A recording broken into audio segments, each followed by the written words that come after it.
You know, back in the day, we didn't have weight classes, okay? You just signed up for a fight, showed up, and hoped you'd eaten more hard-boiled eggs than the other guy. Pretty quickly, though, weight categories came along, and not only did everything make a bit more sense, but you didn't get people like Miniwa Man sacrificing brain cells to become a giant-killing folk hero. Okay, sure. As fun as that was, though, weight classes made the sport, well, a lot more like a sport, really, but it also meant fighters now had an extra job along with training and finding the perfect haircut to epitomize your fighting spirit, making weight. Yeah.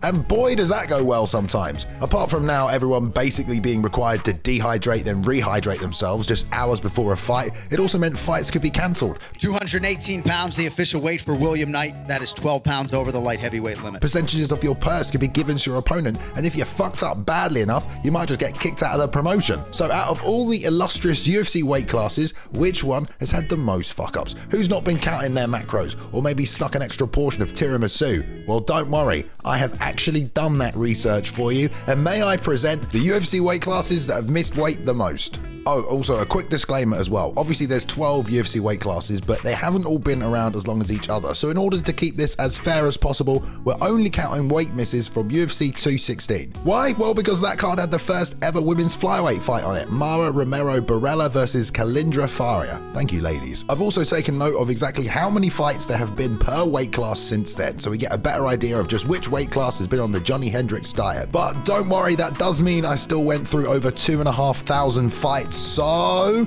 hey guys, Tommy here. There's something we gotta address for all my dudes out there, and that's my big bald head. Sure, I haven't helped myself with all the TRT over the years, but thanks to GetRoman.com, we've been given a solution. Roman offers a discreet process from start to finish, with prescription and over-the-counter treatments available. Start your journey today with fast, free shipping so you don't have to wait to start fighting hair loss. Go to GetRoman.com/MMA on point today. If approved, you'll get your first month of treatment free. The moment I was designed without hair, I was frustrated and confused. I could have looked like anyone, anything. I dream of those Jorge Masvidal locks. Now, don't get me wrong, the world is full of handsome bald heads, but that doesn't have to be you if it's not your style. The truth is, the sooner a person starts treatment for hair loss, the easier it is to keep the hair they have. For a lot of men, losing their hair can mean losing their confidence. Thankfully, Roman makes it easy to treat hair loss with a range of prescription and over-the-counter products to help you feel more confident from the top down. So whether you're rocking a buzz cut, braids, or a mohawk, you can find hair loss treatment to keep your style the way you like. For more info, check the links down below in the description. Number 12, would you believe it? It's the heavyweights.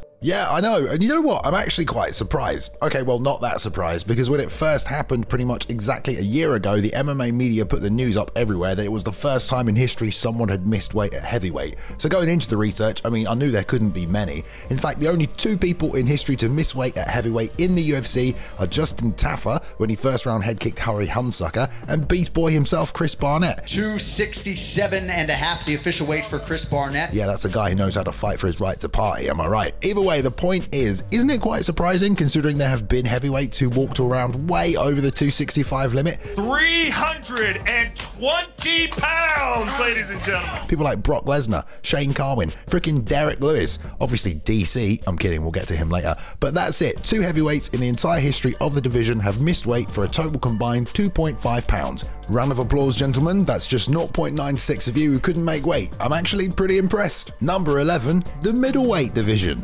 I have to say, round of applause for these lads. Considering this weight class looks like death to make, I mean, just take a look at Chris Weidman, Luke Rockhold, or Paulo Costa when he can be bothered to make 185 anyway. Today my weight is 95 kilos, 96, 95 kilos. Undoubtedly, these guys cut a lot of weight, but despite that, they've barely missed over the last 5 years. Okay, so Paulo was a terrible example. I was just making a point that you can be pretty freaking massive and still be in that weight class. His whole situation hasn't been included anyway, though, because apparently he showed up to fight week 26 pounds overweight, and on Wednesday the fight was already being changed to a catch weight. So he never actually missed weight, but Yoel Romero did when he KO'd Luke Rockhold and threw the division into chaos because it was supposed to be for the interim title, and then again when he fought Rob. Still, that was only 0.2 pounds. Deron Wynn might only be 5'6", but he missed weight when fighting the dentist Darren Stewart. Jack Marshman missed by 2.5 pounds when he was getting shouted at by Sean Strickland, and Carl Robertson missed by a whole 4.5 pounds before being Marvin Vettori's only finish in the UFC. In 317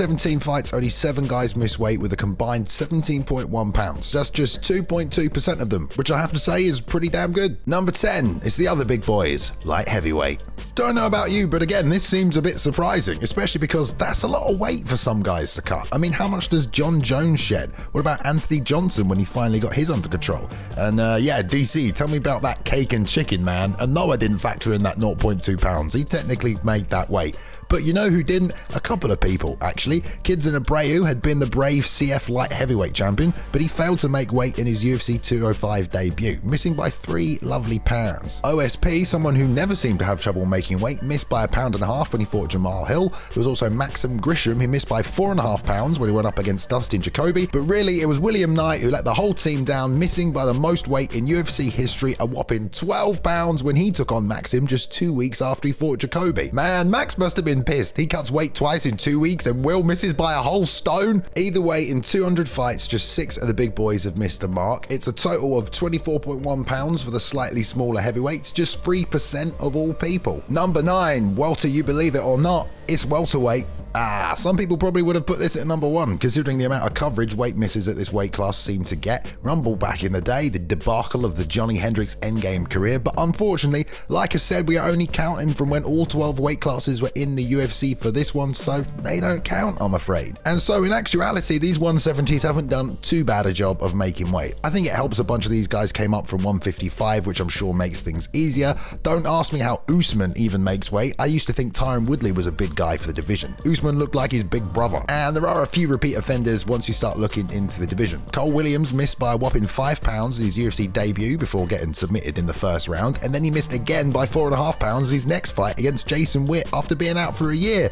Not a great start to your UFC career, that one. And of course, who can forget Hamza adding an extra 7.5 pounds to the overall total of 45 pounds of missed weight. I'm not bad. But that's across a massive 367 fights, and there's only actually been 14 guys to miss weight since they added all the other weight classes, so only 3.8% of welterweights miss. How about that? Number 8, women's strawweight.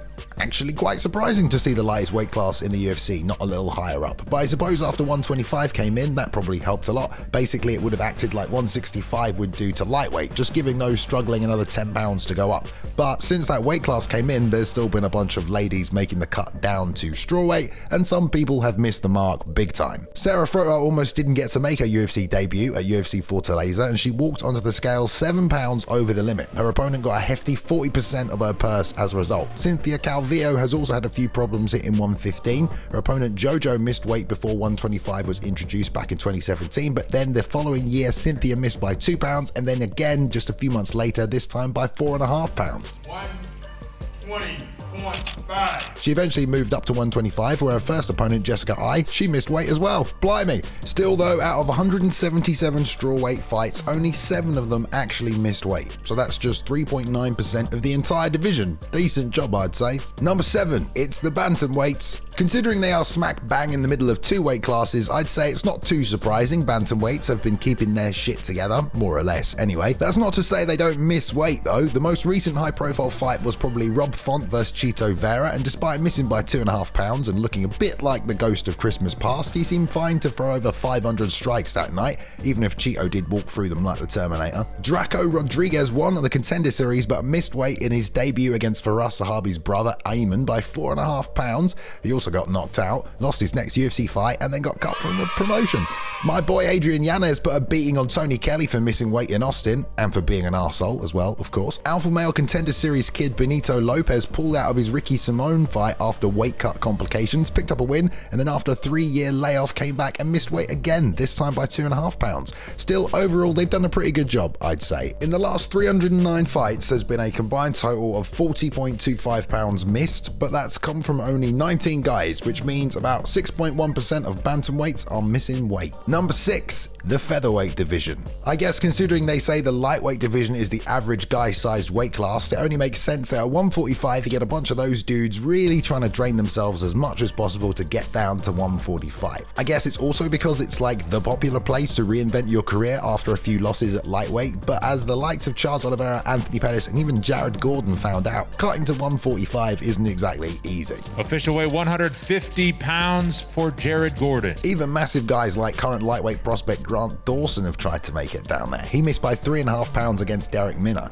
Charlie Olives has missed 145 4 times in his UFC career. Khabib's teammate Subaria Tuhugov and Ludovic Klein also missed by 4 pounds at UFC 253. Violent Bob Ross couldn't make 145. No wonder, he was like 6'3". Even longtime divisional staple Jeremy Stevens has missed a few times. 150.5. After 306 fights in the division, they've had a combined total of 65.6 pounds of missed weight. That's actually more than anyone else, but it's all come from just 20 people, so 6.5% of the time featherweights miss weight. Essentially, they miss by 1 pound every 4.5 fights. Yeah, that's not a great statistic, is it? And the champ's only 5'6". Number 5, it's lightweight time.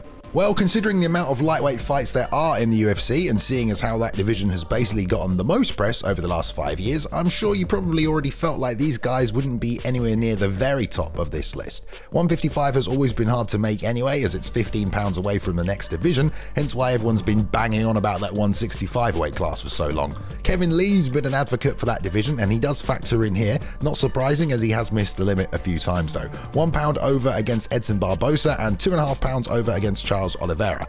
Carlos Diego Ferreira also missed twice, 1 pound against Rustam Habilov, but recently 4.5 pounds when he fought Gregor Gillespie. Trinaldo one time also didn't pull off one of his magic weight cuts and came in 4 pounds over against Jai Herbert. And Zhu Rong, this freaking guy, he only had 2 UFC fights, he missed weight both times, 2 pounds against Brandon Jenkins, 4 against Ignacio Bahamondes, and then again in his next fight outside of the UFC. The Spanish submission machine Yoel Alvarez looked great in 2020 and 2021, but he also missed weight twice, so it kind of took some of the shine off.